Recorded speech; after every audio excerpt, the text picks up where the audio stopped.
CM Revanth రెడ్డికి big shock తగిలింది. BRS నుంచి రీసెంట్ గా కాంగ్రెస్ లో చేరిన గద్వాల ఎమ్మెల్యే బండ్లె కృష్ణమోహన్ రెడ్డి రేవంత్ కు షాక్ ఇచ్చారు. కారు వదిలి హస్తం గూటికి చేరిన నెల రోజుల్లోనే ఎమ్మెల్యే బండ్ల మళ్లీ కారెక్కేందుకు రెడీ అయ్యారు. ఇవాళ బీఆర్ఎస్ వర్కింగ్ ప్రెసిడెంట్ కేటీఆర్ తో భేటీ అయ్యారు. కాంగ్రెస్ లో నెల రోజులు కూడా ఇమ్మడలేకపోయిన బండ్ల కృష్ణమోహన్ రెడ్డి బీఆర్ఎస్ లో చేరేందుకు రెడీ అయ్యారు.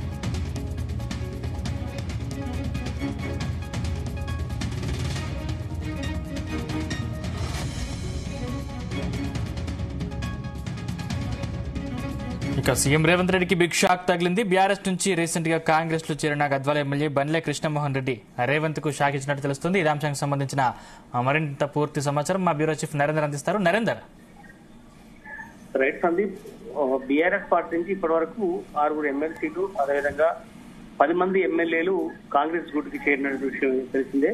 ఇప్పటికే రేవంత్ రెడ్డి మరికొంతమంది కూడా టచ్ లో ఉన్నారు.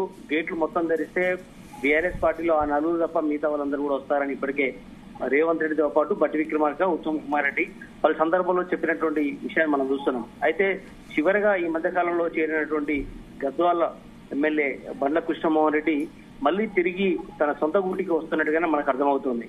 కాసేపటి క్రితమే అసెంబ్లీ లాబీలో బీఆర్ఎస్ ఎల్పీ కార్యాలయానికి వచ్చాడు బండ్ల కృష్ణమోహన్ రెడ్డి. కేటీఆర్ తో సహా పలువురు ఎమ్మెల్యేలు ఉన్న సందర్భంలో Bandla Krishnamohan Reddy all of sudden గా బీఆర్ఎస్ ఎల్పీ కార్యాలయానికి వచ్చారు.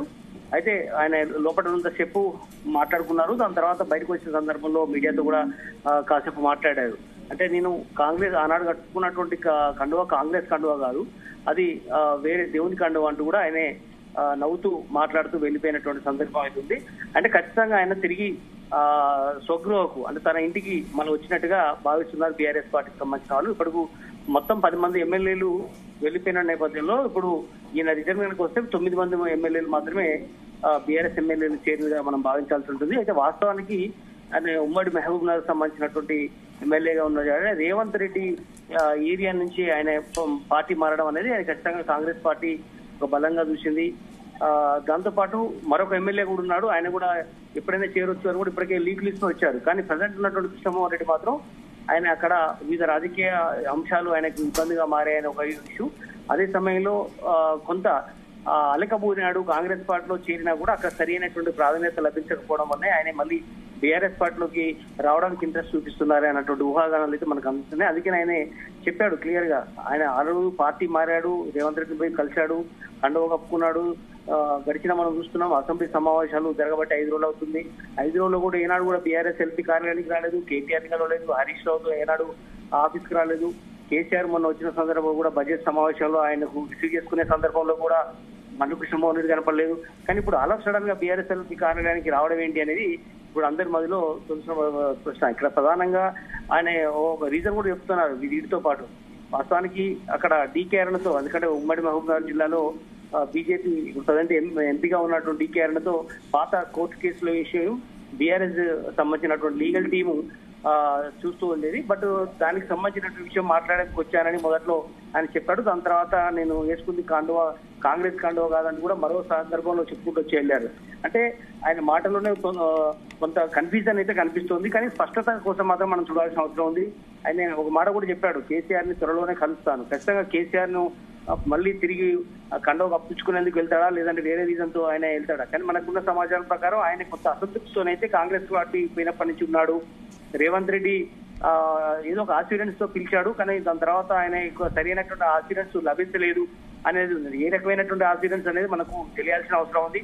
బట్ కొంత ఆయన డిస్టర్బ్ గా ఉన్నాడు అన్నటువంటి విషయం అయితే కాంగ్రెస్ పార్టీకి సంబంధించిన కొంతమంది ఎమ్మెల్యేలు కావచ్చు, బీఆర్ఎస్ లో ఉన్న సన్నిహితంగా ఉండేట్టు 10 మంది ఎమ్మెల్యేలు కూడా మన వాకప్ చేసిన సందర్భంలో చెప్పే ప్రయత్నం చేస్తున్నారు. కనుక మిగతా 9 మంది కొంత కంఫర్టబుల్ ఉన్నప్పుడు ఈయన ఇచ్చినటువంటి హామీలో భాగంగా లేదు. ఎందుకంటే అక్కడ ఈయన చేర్చుకుంటూనే అక్కడ ఉన్నటువంటి మరొక పార్టీలో ఇన్ఛార్జ్ గా ఉన్నటువంటి అక్కడ సరిత ఉంది. అక్కడ ఆమెతో కొంత డిస్టర్బ్ అవుతుందాడా, దీనికోసం ఆయన తిరిగి వెళ్తున్నాడు అనే విషయం కూడా మనకు తెలియాల్సి ఉంది. ఏదైనప్పుడు కూడా బండ్ల కృష్ణమోహన్ రెడ్డి తిరిగి సొంత గుడికి వస్తాడనేటువంటి సంకేతాలు అయితే మనకు స్పష్టంగా తెలుస్తోంది.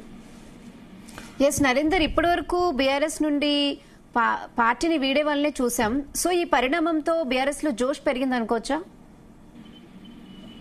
ఎగ్జాక్ట్లీ. ఓ పక్క రైతు రుణమాఫీకి సంబంధించిన 2వ విడత కార్యక్రమం, మరోపక్క అసెంబ్లీ ప్రాంగణంలోనే జరుగుతున్న సమయంలోనే ఈయన ఆల్ ఆఫ్ సడన్ గా బీఆర్ఎస్ ఎల్పీ కార్యాలయంలోకి రావడం అనేది ఖచ్చితంగా బీఆర్ఎస్ పార్టీ దాన్ని కొంచెం సంతోషకరంగా స్వీకరించింది.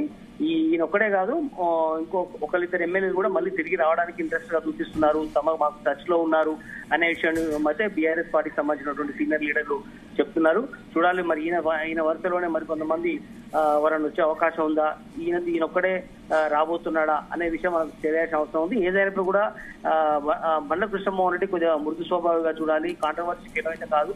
బట్ ఇప్పుడున్నటువంటి పరిస్థితులు ఆయన ఎందుకు రిటర్న్ వస్తున్నాడు అనేది కూడా మనకు తెలియాల్సిన అవసరం. ఇప్పుడున్నటువంటి సమాచారం ప్రకారం అయితే కొంత కంఫర్టబుల్ జోన్ లో లేడు, అక్కడ ఆయన పట్టించుకోవడం లేదు, ఆయనకి ఇస్తానన్నటువంటి ఆశీర్వాదం లభించలేదు. ఇట్లాంటి రీజన్స్ అయితే ఆయన సన్నిహితులు కావచ్చు, ఆయన కూడా కొంత చెప్పుకునే ప్రయత్నం చేశాడు. ఏదైనప్పుడు కూడా కొంత టీఆర్ఎస్ పార్టీ అయితే దీన్ని తనకు అనుకూలంగా మలుచుకునే ప్రయత్నం చేస్తుంది. ఉన్న వాళ్ళని అయితే కొంత పోకుండా కాపాడుకుని చూస్తున్నాం. దాదాపు ఈ అసెంబ్లీ సమావేశాల వరకే దాదాపు 20 మందికి పైగా ఎమ్మెల్యేలు వెళ్లిపోతారు, ఏకంగా బీఆర్ఎస్ పార్టీనే విలీనం కాబోతుంది ఎల్పీ అనేటువంటి విషయం మీద ప్రచారం జరిగింది. కానీ అలాంటి పరిస్థితుల్లో కేవలం 10 మంది మాత్రమే తీసుకోగలిగారు. దాంట్లో కూడా ఒకరు రిటర్న్ మళ్ళీ వచ్చేస్తున్న నేపథ్యంలో ఖచ్చితంగా బీఆర్ఎస్ పార్టీ దీన్ని ఖచ్చితంగా దాన్ని శ్రద్ధం చేసుకునే ప్రయత్నంలోనే కనిపిస్తున్నట్లు అర్థమవుతోంది.